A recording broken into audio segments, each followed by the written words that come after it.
how to remove your close friends on your Instagram account.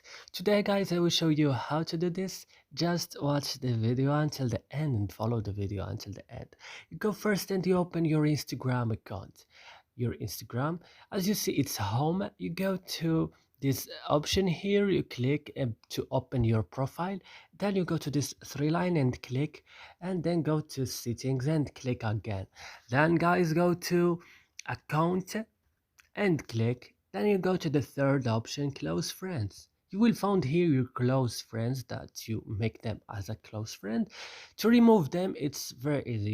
You will type at you will click at this blue option like that, and when you finish, don't forget to click on done.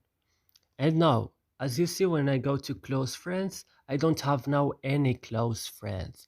And that's it guys, I hope this video is useful for you. Don't forget to like and subscribe in our channel, and see you next video.